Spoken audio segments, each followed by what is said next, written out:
Just imagine आप Europe के एक शहर में रहते हैं एंड कैलेंडर में अभी जून है। नॉर्मली इस टाइम पर वेदर प्लेजेंट होना चाहिए, लेकिन अचानक से टेम्परेचर 45 डिग्री क्रॉस कर जाता है। रोड्स लिटरली पिघलने लगती हैं, रेलवे ट्रैक्स बेंड होने लगते हैं, स्कूल सारे के सारे बंद, हजारों लोग हॉस्पिटल्स पहुंच रहे हैं और कई जगह लोगों की मौत सिर्फ गर्मी की वजह से हो रही है। और सबसे शॉकिंग बात, साइंटिस्ट इसे सिर्फ हीट वेव नहीं कह रहे, बल्कि एक हीट डोम या लोगों की लैंग्वेज में हीट बबल कह रहे हैं। पर यह हीट बबल होता क्या है और ये इतना डेंजरस है क्यों?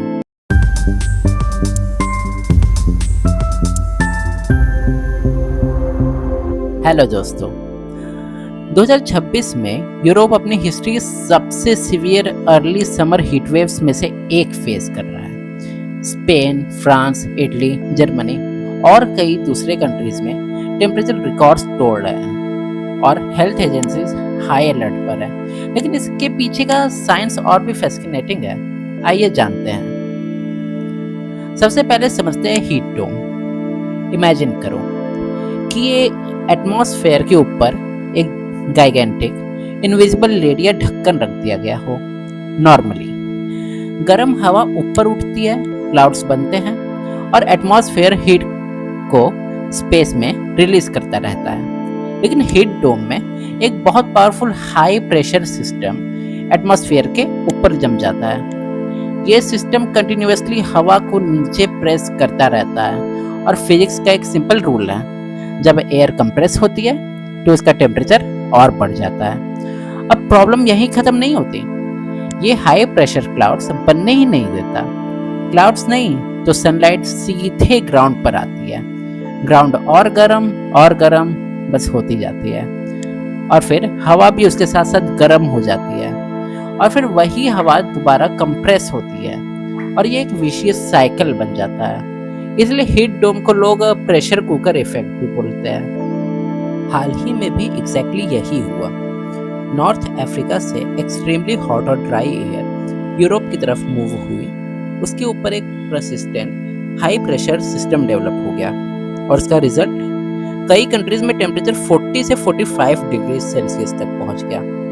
और सबसे डेंजरस चीज सिर्फ दिन की गर्मी नहीं थी, रात को भी टेम्परेचर प्रॉपरली नीचे नहीं आ रहा है। नॉर्मली ह्यूमन बॉडी रात में कूल डाउन हो जाती है, लेकिन जब मिनिमम टेम्परेचर भी बहुत हाई रहे तो बॉडी कंटिन्यूअसली स्ट्रेस में रहती है। इसी वजह से एल्डरली लोग, बच्चे और हार्ट या लंग के पेशेंट सबसे ज़्यादा रिस्क में होते हैं। इतनी गर्मी भी तो इंडिया में भी होती है, तो यूरोप में इतनी इमरजेंसी क्यों है? रीज़न सिंपल है। यूरोप क्योंकि ट्रेडिशनली इतना गर्म नहीं रहा है, तो वहाँ के घरों में एसी भी नहीं होते हैं।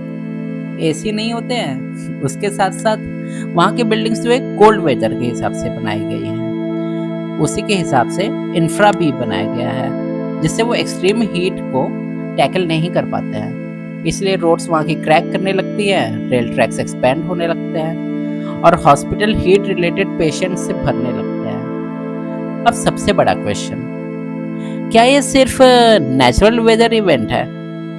हीट डोम्स नेचुरली पहले भी होते थे, लेकिन साइंटिस्ट का कहना है ग्लोबल वार्मिंग इन इवेंट्स को और ज़्यादा इंटेंस और फ्रीक्वेंट बना रही है। सोचो, अगर पहले एटमॉस्फेयर ऑलरेडी वार्म है और उसके ऊपर हीट डोम बन जाए तो टेम्परेचर और भी ज़्यादा एक्सट्रीम हो जाता है। वर्ल्ड वेदर एट्रीब्यूशन के रिसर्च के according human caused green house gas emission ने यूरोप की रिसेंट हीट वेव्स को सिग्निफिकेंटली बढ़ा दिया है।